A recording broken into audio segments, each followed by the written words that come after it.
Yo, what's going on, guys? Welcome back to a brand new video. Thank you guys so much for tuning in. I really do appreciate it. And I feel like it's a perfect time to talk about this player. He just went off for 40 points last night up against the Houston Rockets. He's been Mr. Consistent this season. He's a 6-man of the year candidate. We took him with the 25th overall pick back in the 2020 NBA draft coming out of Kentucky. His name is Emmanuel Quickley, and he's been a freaking beast this season. And he's benefited the Knicks in so many ways, just on defense, on offense. He's more of a versatile offensive player, so we have another player on our team that can create their own shot. His overall maturity has just been awesome, and if it wasn't for his contribution coming off the bench, this team could look a lot different. He's brought a scoring punch coming off the bench, emergency policy situations, inserted into the starting lineup. Yeah, just averaging 25 and 5 on very good efficiency, and just overall seeing his growth, adding a brand new part of his game, or adding brand new parts of his game, and his efficiency going up. And that just shows when you truly want it, it doesn't matter how many years of college basketball you play, even if it's 2 years like Emmanuel Quickley coming out of Kentucky. If you truly want it, you have a great work ethic,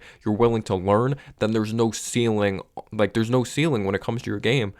The ceiling is your hard work. How hard are you willing to work? And Quickley has extremely great work ethic, and he's a very good head on his shoulders. And the casual fans may look at, oh, he had a 40-point game up against a terrible defense. Oh, yeah, it's a fluke performance, 38 points, double overtime win. But no, he's been awesome all season. Maybe he got off to kind of a shaky start, 15 games in, but he's just been freaking awesome for the New York Knicks, and he looks like a totally different player. Just his leadership, his maturity, it is awesome to see. But obviously last night, what a performance that was. I know the Rockets are statistically one of the worst defenses in the league. Just the eyeball test, you take a look at the analytics, but 40 points, 9 assists, not really turning the ball over, 14 of 17 shooting, splashing from the outside, getting to the free throw line. But the most impressive thing with Quickley, in my opinion, coming off the bench or starting, is the overall efficiency. Obviously, you see the improvement of the stats, but you look at the efficiency and you look at his play style. You take a look at year one and year two. Year one, you could say he was kind of a predictable offensive player, but then you kind of couldn't stop him in some games until defenses really adjusted. We knew he was, most of his offense was three-pointers from the outside or getting to that floater. He didn't really analyze the floor that well in the first year of his career, really distributing the basketball. He's definitely improved in that department, but we knew he liked to catch guys on his back, get to that floater, catch them behind him, pause, knock down threes coming off his screens. He really never utilized screens to go to mid-range or distribute the basketball, and he wasn't that efficient as a basketball player during that time. He shot 39% from three, which is excellent, way above league average, but he only shot 39% from the field. He struggled from two territory, but he found ways to get to the free throw line. He found ways to knock down free throws. Was kind of an up and down defensive player at that time, and he's definitely shown growth on the defense side of the basketball, which has definitely helped us moving forward with this ball club. In year two, you could say his efficiency just still wasn't great. His three-point percentage dipped. He eventually got to the free throw line later on in the season, but I felt like he wasn't really getting to the free throw line as much year one. It was weird. Year one, he was getting to the free throw line early, kind of fell off in the second half of the season. Then year two, he got to the line second half of the season. So the free throw, his ability to get to the free throw line was around the same, but the percentage is off the chart. He's an excellent free throw shooter, shot over 90% from the free throw line his first year, and was able to get to the free throw line and knock them down at a very high clip his second year. This actually is career low from the free throw line, but he's still shooting an 83% clip, which is freaking awesome. But just watching the progression, the eyeball test, you watch Emmanuel Quickley now, he still has that floater in his game, but now he's stronger. He has another year under his belt. He's watched film. He drives really strong to the basket. He looks to go deeper into the interior and set other guys up, but also set himself up to really, get into someone's chest, finish strong at the basket, get to the free throw line. He can go to that floater if he wants. It's just literally peanut butter jelly for him. It just goes so perfect for him. His ability to catch guys on his back and get to that floater, but also when it comes to utilizing screens, just he's so patient now. I feel like he also doesn't shoot as many shots early in the shot clock. He's more patient on offense, but his ability to utilize screens. He can get to the floater. We know he can knock down threes. He has that little step back in his game, coming off screens, knocking down threes, but he could also shoot when it comes to off ball as well. But what I love the most is the mid-range. The mid-range, if it's him probing around, out of nowhere, a little turnaround mid-range jumper, it's just so fluid. Him utilizing screens, catching guys on his hip, knocking down mid-range jumpers. His offensive versatility is off the charts. And the most impressive thing is that he was comfortable early on in his career with the floater, with the three-point, coming out of Kentucky, year two coming out of Kentucky, entering the NBA draft, being picked 25th overall. It's crazy. He was comfortable with that, but his percentages weren't that high. 39% from the field, obviously 39% from three, but then it took a decrease in year two, but for him to really really expand his game in year 3 and be more efficient, that is the most impressive thing, in my opinion, when it comes to Emmanuel Quickley. It's not his career best from the outside, but he has a way more versatile game. He's shooting way better from 2 because he's attempting more 2s and he's more comfortable. And maybe he's learned some things from Jalen Brunson when it comes to footwork, but obviously we got to give credit to Emmanuel Quickley as well for just expanding his offensive arsenal this season. And he's one of the tops when it comes to defensive win shares in the NBA. He's a much better defensive player. It's getting stronger, and he has a unique physical profile that he's 6'3", but he has a 6'8" wingspan, and he really competes on that side of the basketball. He has good instincts, his ability to read the passing lanes. He's a solid on-ball defender. Again, he's stronger, but he has a longer wingspan for someone at that height. To put into context, Curry's 6'2", 6'3", but his wingspan is 3 inches shorter. He has a 6'9" wingspan compared to Quickley's 6'8" wingspan. And I feel like he's reading the floor better as well. I'm not going to say he's an elite passer, but he can make above average reads, as maybe he improved to making basic reads last year, but you put him in at the point guard position as a starter in emergency policy situations, he could step in and really run the show at the point guard position. So I'm really proud of Quickley's development and growth, and all Knicks fans should really be, because this dude's all over the place. He really competes hard. He goes after rebounds. He goes after 50-50 balls. He's not afraid of the big moment. He plays with a lot of confidence. He has proven he can hit clutch shots. Maybe sometimes it's like rein in playing, like sometimes he plays a little out of control. Maybe you'd like to see him reining in sometimes at the end of games, or when he hits a shot from the outside, like really deep shot from the outside. Maybe he'll take a deep 3 that we don't need, or hit it, or take a shot we don't need in that situation.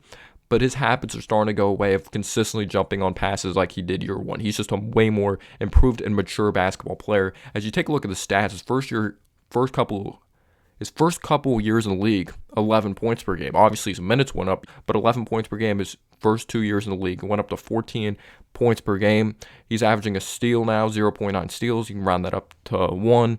It's the most in his career. His assists have gone down. He is a score-first type of guy, but sometimes stats isn't always the whole thing. Like, it's the eyeball test. Oh, that's a really nice read, but that guy didn't knock it down from the outside. Because our second unit out of sight of Quickley, they're kind of inconsistent scoring the basketball, but 3.3 assists per game, 4 rebounds. That's a career high. He averages damn near a 1 offensive rebound per game. He's getting to the free throw line 3 times per game. It's like 0.4 more times per game, 82.7% from the free throw line. We know he's a good free throw shooter, shooting 36% from 3, which is up from 34.6% last year. And it's not like he's taking a crazy amount of threes. He's taking the same amount as last year, just taking higher quality shots, but 38.9% from 3 his first year. But the most impressive thing is the 2-point percentage. It's way up from 40% his first year in the league, 2-point, 44.8% his second year, and now it's at 52.9%. Because he's more comfortable when it comes to the mid-range. He's practiced those, and it's just crazy seeing the efficiency go with his expanded offensive game. We usually don't see that on a consistent basis, especially in year 3. Like the floater now, the mid-range, his 2-point percentage is way better. He's taking more 2s as well. 5.6 attempts is up from 4.2.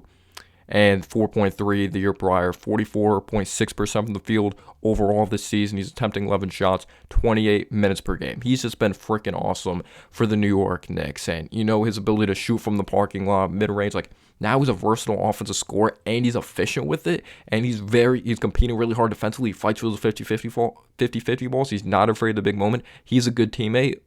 It's just like, holy shit, you want this guy as a New York Knick forever. But obviously, if you want to take a look at it another way, it's like, oh, he's producing now. He's a young player. We could put a bit of package for a star, but the way he's playing like this, it's just like you want him to be a part of the Knicks forever. But seeing the growth, seeing the development under Emmanuel Quickley, it's like, what's his role in the future? Is he starting to play too good to be like a 6-man type of role? Because we've seen him inserted into 17 starting lineups this season, or he's been inserted into a starting lineup 17 times this season, and he's averaging 25 and 5 on extremely good efficiency. He's not someone that just has his rhythm coming off the bench. He has his constant rhythm. He's ready for any type of situation, and I'm not saying start him at the point guard position. Do we potentially start him at the 2 position? He's going to get paid. The New York Knicks are going to pay him, or he's going to get paid in general. And Grimes, I like him on defense. He's been much better. I thought he was a lot better defensively in the first half of the season compared to the second half of the season, in my opinion. How much of a difference would it be, though, to take Grimes out of the lineup, start Quickley, like starting lineup-wise? I'm going to be getting to the bench side of things. Maybe Grimes brings you more size, a little more strength. Obviously, Quickley brings another year of experience under his belt. Not some huge, it's not a giant gap of experience or anything like that. But would you rather have more offense and a little less defense, or more defense and less offense, because Quickley brings more shot creation, someone that could draw more fouls. But you could say Quickley's been a more consistent defender than Grimes this season. That's just my opinion. Obviously, they defend different types of personnel, but you look at the size. Quickley 6'3", Grimes is 6'5". Quickley's a unique 6'8" wingspan, but not like he's terrible defensively. But that would be kind of a small lineup, 1 through 3. The 4 and 5 is fine with Julius Randle, Mitchell Robinson, their size. They're going to be there regardless. But Jalen Brunson, 6'1", Quickley 6'3", RJ 6'6". Do you kind of have a concern with the size 1 through 3 there? Cleveland, they do have a smaller backcourt, but then you have the athleticism of Donovan Mitchell. Are you concerned with the athleticism side of things, or is it just like Quickly's too talented, he's playing too well that you need to have him in the lineup? But there's a concern with the bench. Who's bringing that scoring punch? Hartenstein's a gritty player, rebounds well, solid interior defender. Obviously needs to improve consistently defending the pick and roll, but you're not getting a scoring punch out of him. Josh Hart's going to compete very hard. He's going to make nice reads. He's going to defend. He's going to rebound. He's going to make those smart plays, but he's not a big-time scoring punch. Quinn Grimes doesn't have this crazy offensive arsenal. We have seen the quick first step, but he kind of has to be more in control with it, can knock down the 3 ball. But it's like you need more of a scoring punch. So do you wait till next season to, like, in free agency, get a scoring punch coming off the bench, then insert Quickley into starting lineup? Or you're like, Quickley's too talented, insert him into the starting lineup. We need him in the playoffs. Do you have Derrick Rose just come off the bench, or Derrick Rose is okay with his position? But I've loved seeing the progress of Quickley just like as a start of the season. You just take a look at the numbers. 21.1 points per game, 5.2 rebounds, 5 assists in 17 games as a starter. And the efficiency, 46.8% from the field, 37.8% from the three-point line when starting. Gets the free throw line 4 times per game, 83% from the free throw line. He just looks way more smooth. It looks like he's just in the right spots. Like he's just operating at his own pace. And the game doesn't look too fast for him. But also you could take a look at it. How would he mesh with Brunson? How would he mesh with RJ? But then it's also a thing, like no matter what personnel you're adding, like when you add a new player to starting lineup regardless, like Quickley or not, like if it's a different type of player, there's going to have to be chemistry adjusted. Like it's just a part of the game. But it's awesome seeing his progress. And he's just such a likable dude. Let me know down below your thoughts on Emmanuel Quickley this season. Peace out, y'all.